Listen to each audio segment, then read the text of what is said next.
Muito bem, pessoal, conforme prometido naquele spoiler que eu falei sobre o paciente lá de 47 anos, que não tinha nenhuma comorbidade, estava há 10 anos sem fumar, com consumo de álcool social, né? Que tipo de avaliação a gente pediria para ele? Se a gente pediria ou não uma avaliação cardiológica conforme a necessidade, né, do caso. Ele ia fazer uma videocolecistectomia eletiva. Antes de começar esse vídeo, quero mais uma vez pedir para vocês curtir, compartilhar, se inscrever aqui no canal, deixar o seu comentário, a sua sugestão, a sua dúvida e continuar acompanhando, porque está aumentando bastante o número de seguidores e eu só posso agradecer a todos vocês. Então, não deixe de se inscrever. Vamos lá para o vídeo. Bom, dando um panorama geral para vocês, eu lembro que na época da minha residência, que foi no começo dos anos 2000, a gente pedia avaliação cardiológica para todos os pacientes acima de 40 anos, isso irrestritamente, tá?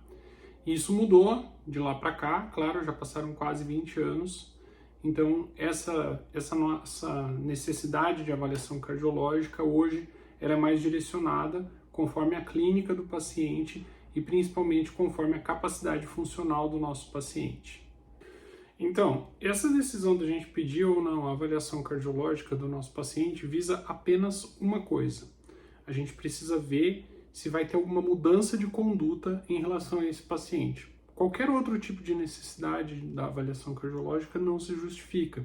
É isso que mostra o guideline da Sociedade Americana de Cardiologia, do Colégio Americano de Cardiologia, que é o guideline que a gente usa para guiar as nossas avaliações pré-anestésicas e a necessidade ou não de pedir avaliação cardiológica do paciente. Então, a gente consegue acessar isso verificando certinho a classe funcional do paciente, principalmente. Então, vou dar um exemplo. Aquele paciente, como eu falei antes, que tem 47 anos, parou de fumar há 10 anos, ele se exercita 3 vezes por semana, ele faz academia, ele não sente nenhum tipo de desconforto, de dispneia, taquicardia, ele não tem nenhum sintoma cardiovascular. Então, nesse paciente, se a gente fosse abordá-lo da forma antiga, como eu falei que a gente fazia na residência, que é acima de 40 anos tem que ter avaliação cardiológica, seria uma perda de tempo para esse paciente, né? Porque, evidentemente, esse paciente não tem nenhuma limitação, tem uma boa classe funcional, conforme eu vou mostrar também aqui para vocês, e a gente não tem necessidade de pedir avaliação do cardiologista porque não vai causar, não vai trazer nenhuma mudança de conduta, né? Então, esse paciente ele não tem indicação de ir para um cateterismo, ele não tem indicação de fazer um teste de esteira, ele não tem indicação de fazer uma cintilografia miocárdica, porque a clínica dele já nos mostra isso. Então, para que a gente vai perder tempo, gastar dinheiro, né? Seja do plano, seja do paciente, seja de quem for, né, correndo atrás de uma coisa que não existe. Então, só para se garantir, não, eu pedi, porque se der algum problema, não, mas você tem que se basear nos guidelines, a gente tem que se basear nos trabalhos científicos, né? A gente não pode ficar se baseando no eu acho que. Então, a primeira coisa que eu quero mostrar aqui é essa tabela que mostra os níveis de atividade relacionados com a capacidade funcional do paciente, tá? Então, se a gente conseguir questionar isso durante a avaliação pré-anestésica, a gente vai ter um panorama muito bom, né, que consegue ser bem específico do tipo de estresse que aquele paciente consegue aguentar. Antes de falar sobre isso, eu tenho que lembrar que aqui a gente está tratando uma situação de cirurgia eletiva. Então a gente vai vendo aí na nossa tabelinha várias atividades que os pacientes podem fazer. A gente precisa que esse paciente tenha uma classe funcional acima de 4, né? De 4 METs, que são 4 equivalentes metabólicos. Como vocês podem ver aí, o 4, acima de 4, é a atividade do paciente conseguir subir escadas, né, sem ter nenhum tipo de dificuldade, de dispneia, de dor torácica, de disritmia, né, ou caminhar alguns metros também sem dificuldade. Aqui não está mostrando na tabela qual é a distância que o paciente deve andar, mas a gente pode usar, por exemplo, uma quadra, né? O paciente consegue andar uma quadra sem sentir nenhuma dificuldade, isso já indica que ele tem uma boa classe funcional. E aí a gente tem esse ponto de corte, né? Agora você vê aquele paciente que não consegue fazer isso, que só realiza atividades dentro de casa, que mal consegue sair do sofá, aqueles que apresentam dispneia, dor ou repouso, aí nem se fala, né, gente? Aí, obviamente, que ele tem uma limitação muito grande, né, na classe funcional.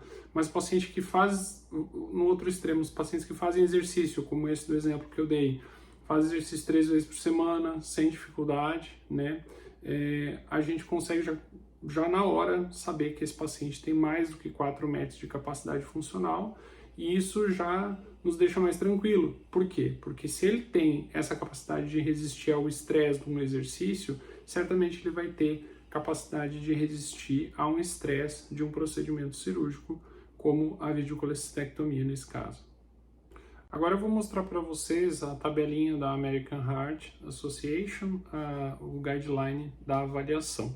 Como vocês podem ver aí, a gente vai tratar inicialmente de uma cirurgia eletiva que não é cardíaca, né? Então, no caso, uma videocolestectomia, como eu dei o exemplo, tá? Se esse paciente, como vocês estão vendo aí em destaque, se esse paciente já tiver uma condição cardíaca ativa, a gente já vai direcioná-lo para o cardiologista tentar tratar essa condição cardíaca inicial. Não é o caso do nosso paciente, mas quais são essas condições que a gente tem que prestar atenção? Síndrome coronariana instável, insuficiência cardíaca congestiva descompensada, né? Então, por exemplo, aquele paciente que está lá, mesmo em repouso, ele tem dispneia, ele tem dificuldade, ele sente desconforto, né? Então, uma classe funcional lá 4 da New York Heart Association, né?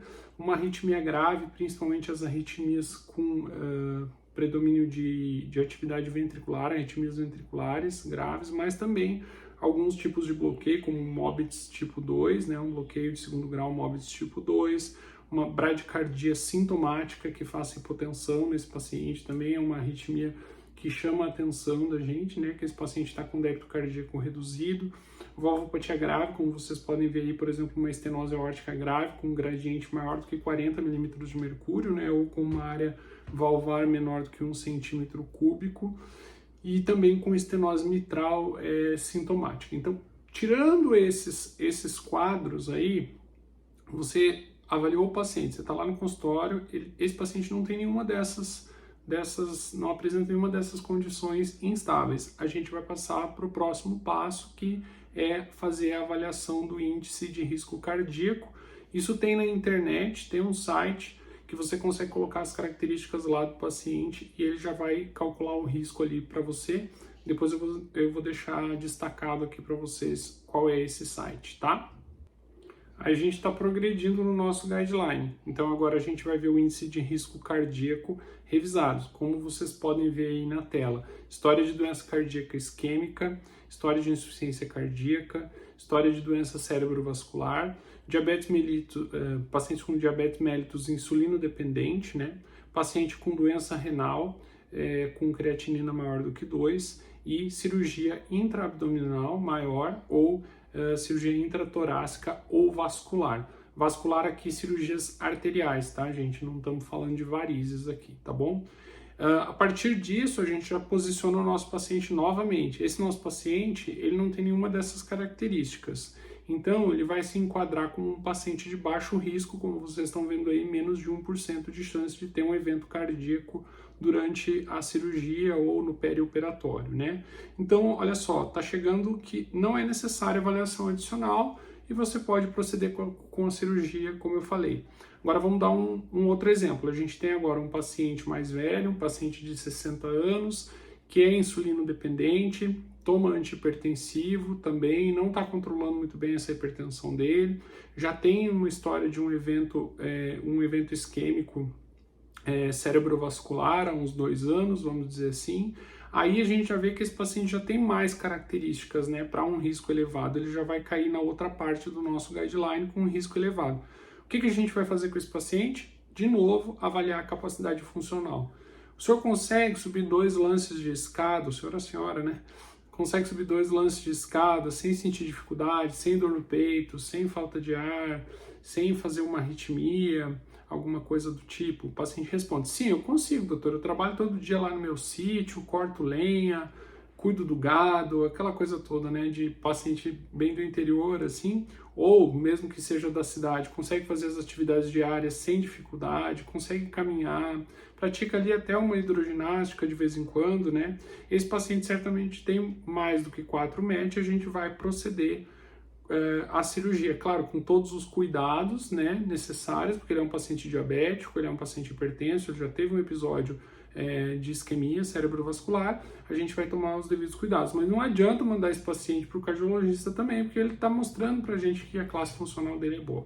Pelo contrário, não, esse paciente tem uma péssima classe funcional, ele não faz exercício, ele toma as medicações irregularmente, ele não está controlando bem essa glicemia, a gente vê que ele vai para o outro lado do guideline, né, que é menos de 4 METs. Então, a gente tem que considerar avaliar esse paciente o quê? O que a gente está buscando? A gente está buscando sinais de doença aterosclerótica, principalmente coronariana, né, que vão realmente limitar a capacidade desse paciente aumentar muito a chance de ter um evento cardiovascular durante a cirurgia. A gente continua progredindo com o nosso guideline, aí vocês estão vendo que a gente está baixando na figura, né, descendo aí na página. Eu esqueci de mencionar, vocês podem ver ali no canto, acho que está no canto esquerdo de quem está olhando diretamente para a tela, a parte dos fatores de risco do índice revisado ali. Eu esqueci de mencionar essa parte, mas vocês podem ver que os pacientes que têm 0, 1, 2, 3 ou mais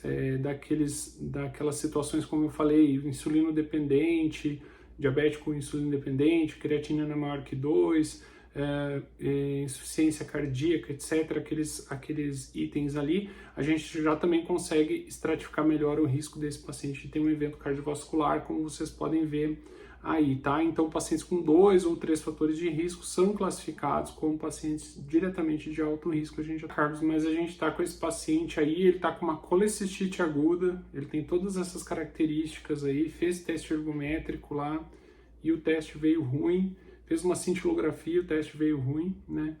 A gente precisa operar esse paciente, não vai dar para esperar. Bom, aí a gente vai ter que tomar todos os cuidados necessários, né? Vai ter que monitorizar muito bem esse paciente, vai ter que monitorizar de forma invasiva, né, com uma PAM, pegar um acesso central e solicitar uma vaga de UTI, pedir hipotensão desse paciente, impedir que ele fique taquicárdico, né, fazer uma boa analgesia. Então a analgesia entra aí como uma pedida muito importante do paciente para diminuir esse estresse no intraoperatório dele, colar bem essa glicemia dele, né, durante a cirurgia, evitar a hiperglicemia, mas também cuidar para não deixar ele ficar hipoglicêmico, controlar a diurese, etc. Todo aquele combo de um paciente mais crítico, né? Um paciente mais difícil da gente conduzir.